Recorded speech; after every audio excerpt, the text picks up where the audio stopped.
Hello and welcome to another video in this series which aims to cover the basics of Fantasy Grounds Unity functionality. In this video we're going to be looking at combat. So obviously for that we're going to need the combat tracker, which is at the heart of the combat system in Unity. Before we do anything else, we need to get our players onto the combat tracker, and as we saw in the last video, we simply drag and drop these from the top left or from the characters dialog. We also need something for the players to fight, and so there are two main methods of getting NPCs onto the combat tracker. The first is just to open up your NPCs list, find the NPC you want to fight, and then just drag these onto the combat tracker like so.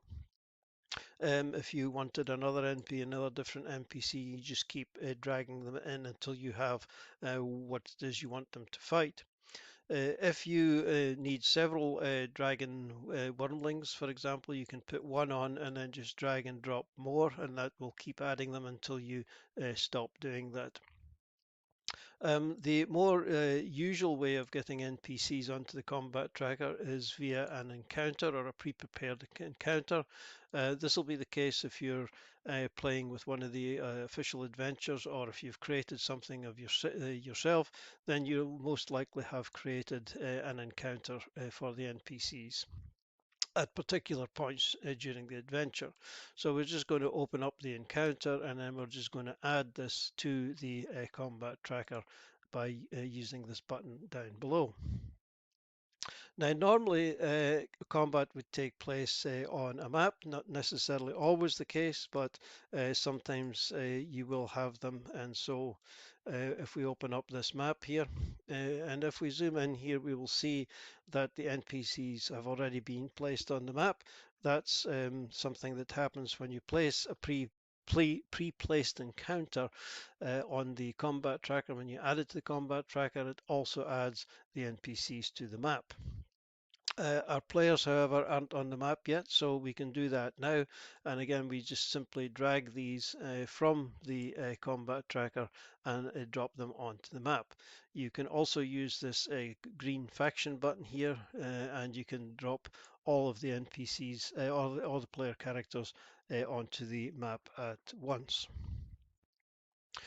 Now, I must emphasize you don't need a map to do the combat. It can all be done in the combat tracker. But if you do have a map, then we'll show you how to do that. And we'll also show you how to do the combat without having anything on a map.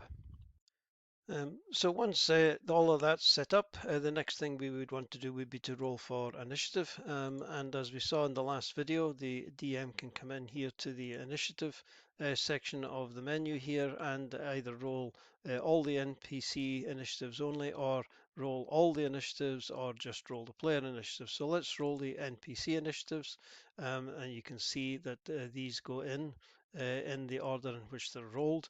This one here is rolled a 0, so it's not showing, and this one is rolled a -1, so their initiative is pretty low. The players, they can roll their own initiatives. If we have a look at the player screen here, we've got our 3 characters up here, and if we just double click on the initiative here for each of these NPCs, then they will roll their particular initiative, and then they'll be placed on the combat tracker in the order in which initiative goes from highest to lowest. And the DM can then start the first turn by clicking on the next actor button, or simply dragging this icon here and placing it on the first actor on the combat tracker. So the first up here is a Smasher. So if we jump over to the player view again, we can see that we've got a Smasher here. If we go to his Actions tab, we can see he's got a ranged weapon here, a longbow. So Smasher might decide, where is he? There he is here. Smasher might decide that he's just going to attack one of these creatures down here. So the first thing he's going to want to do is to target the creature. So there's several methods he can use to do this. He can hold down the control key and then just click on the target token on the map, and you can see here Smasher has got unidentified target 3. You can also do the same thing through the combat tracker. Again, if you hold down the control key and then click on one of the token icons on the combat tracker, he's now got 2 targets. If you want to untarget, then just hold down control and click again. So Smasher is ready now to make some kind of attack against this unidentified creature 3. And for the players, they're going to do this through their character sheet here. So we're going to make an attack, and we're just going to mouse over the +5 here, the attack icon or the attack dice icon, and then just double click. And you can see that the dice rolled. One of his arrows was ticked off his ammo, and down here it shows that Smasher rolled a d20 with all his appropriate modifiers, his +5, and it also tells him that he hit the target. So now that he knows that he's hit, what the players see here will depend on various options that the DM may set, which we'll cover in another video. But at this stage, Smasher knows that he's hit the target, so he's now going to go to his damage line here, this line here, and he's just going to double click on that. It's going to automatically roll the damage, again giving him all his bonuses, and is going to take the damage off the creature. If we see over here, unidentified creature is now shown as wounded. Now remember, this is the player's view of the combat tracker, so that's going to be different from the DM's, which we'll look at in a moment. Once Smasher has decided that he has no more attacks left, he's finished his turn, he's then going to tick the turn complete button, and the combat tracker is then going to move on to the next character in turn, and this happens to be Vari in this case. So now we'll have a look at the Vari's action tab. So she's a spellcaster, so she's got a variety of spells here, and we can see all these little buttons, which shows what the actions that she can perform with her spells.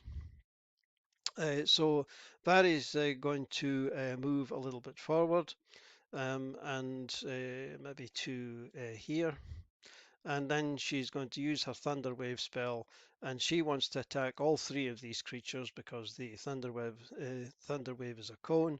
So let's pretend that she can actually do. There is we can draw a no, it's not a circle. There we go. We can draw a cone here, which we can move along to show where she's hitting, and yeah, she can easily hit this 15 feet, I think. So she can easily hit all 3 of these NPCs with that. So we'll get rid of the pointer. So because she's got multiple attacks, or she can attack multiple creatures, Vari's going to hold down the control key, and then she's going to click on each of these characters in turn. And we can see that we get an arrow showing which targets she has targeted, and shows the range to each of the targets. So then she's going to come to her action tab here, and she's going to click on her cast. So she just clicks on the cast icon, and all 3 of the NPCs then roll their saving throws. We can see that the first one failed, the second one succeeded, and the third one also failed. So all of that information is put into the chat. And now that we know what the saving throws are, Vari can then just click on her damage icon. 2d6 will be rolled, and it will apply the correct damage to each of the NPCs. So because the second one succeeded on their save, it only took half damage. So we can see here it's given 2 damage to the middle one, and the other 2 took 4 because they failed their saves and they took full damage. And we can see in the combat tracker here, each of the NPCs are now showing as wounded. So once Vari has finished her turn, she can then also click on the next actor button and it'll move on to the next one in combat order, which happens to be an NPC. So we'll switch back to the DM screen here. And we can see that there is a bit more detail in the DM screen than there is in the player's view. We can see the exact number of hit points which each creature has and the exact number of wounds that the creatures have. And when the DM or when an NPC appears on the combat tracker, when it's their turn, then on the DM screen, this dialog opens up showing all the creatures' attacks. It will also show some information about their traits and things like that, some reactions, their armor class and speed, etc. So this automatically opens up for the Dungeon Master because the Dungeon Master doesn't need to have the NPC sheet open, so all the attacks are shown here. So for the Dungeon Master, it's exactly the same procedure. They must take the creature, in this case unidentified creature 3. It's got a melee attack shown by this M here. So obviously the Dungeon Master is going to move the creature up to, in this case, Vari. He's going to hold down the control key. He's going to click on Vari and shows now that this NPC has targeted Vari. And then he's just going to make an attack here by highlighting the attack button here and double clicking. And again, we're going to get the result in chat of the roll.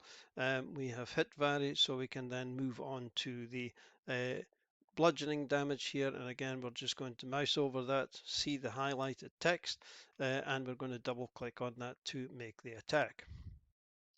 And then once this character is finished, the Dungeon Master is going to click on the next actor, and it's then going to switch over to Fingers.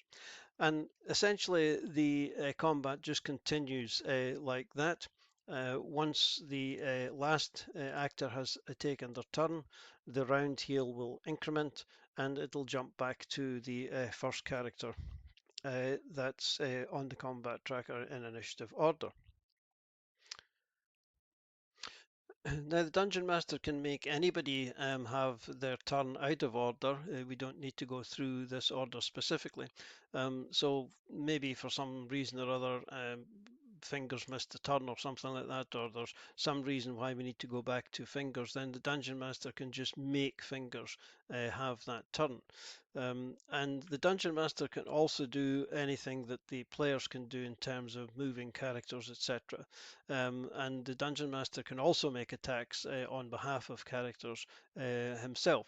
So in this case, let's suppose Fingers has moved next to this character here. The Dungeon Master is with the finger selected. He's going to target this monster here, and then he can open up Fingers character sheet from this icon here. And then he can maybe make his dagger attack in the usual way, just by double clicking on it. Fingers has hit.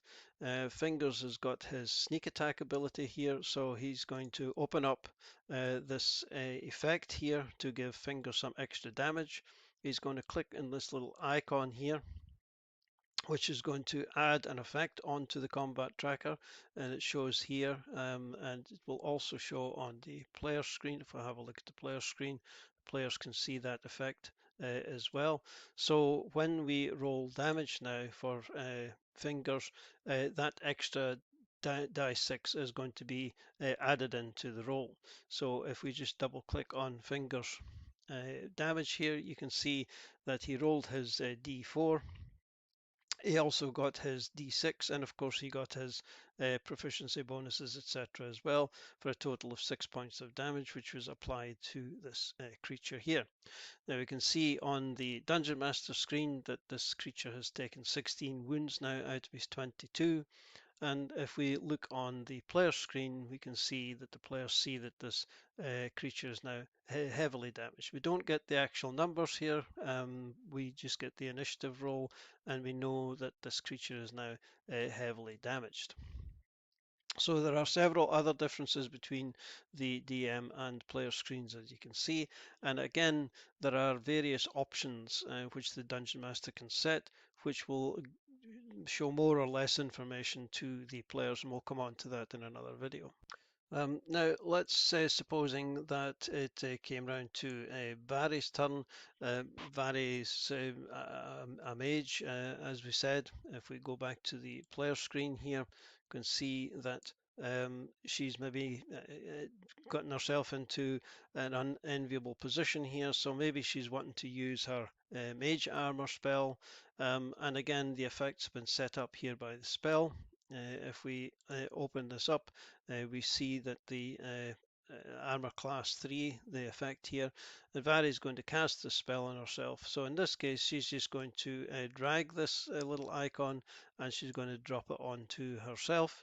And you can see now that the effect is shown, and Vary has now got a bonus to her armor class of 3.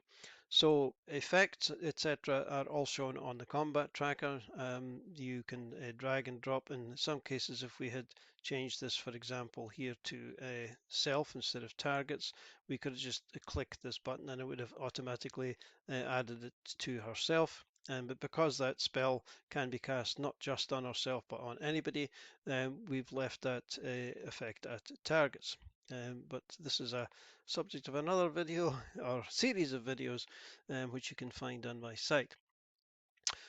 So I think that's pretty much everything. Well, there are other things as well. I don't think we've got anything here that we can particularly show, but there are things like, for example, there may be effects. I mean, a spell, for example, or something else might have blinded one of these creatures.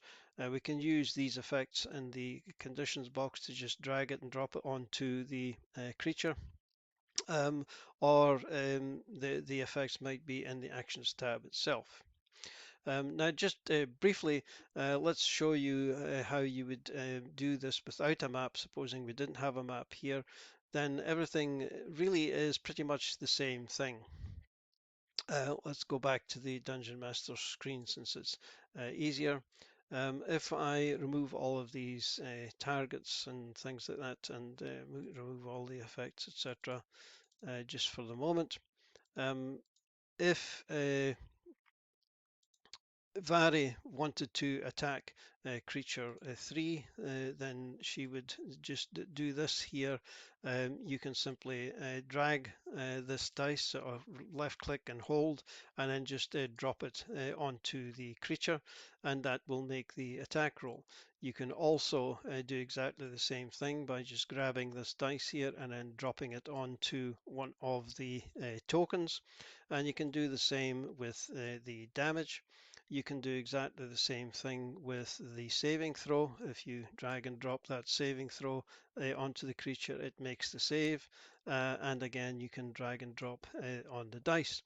If she was casting this Thunder Wave spell at a higher level, then she might drag the 2d8, and then she can right click to add more dice to indicate that she's casting this spell at a higher level, and then she can just drop it onto the target, either on the token, or she could have dropped it onto the target in the combat tracker.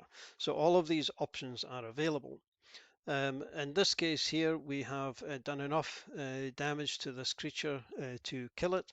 And on the Dungeon Master screen, when that happens, this little icon will appear here to allow the Dungeon Master to delete that character from the combat tracker, and it will also disappear from the map. Okay, I think that's probably enough. There are more little bits and pieces that we could go into, but I think that's the broad brushes of combat in Fantasy Grounds. So I hope you enjoyed that and it was useful, and we'll see you in the next video. Cheers for now.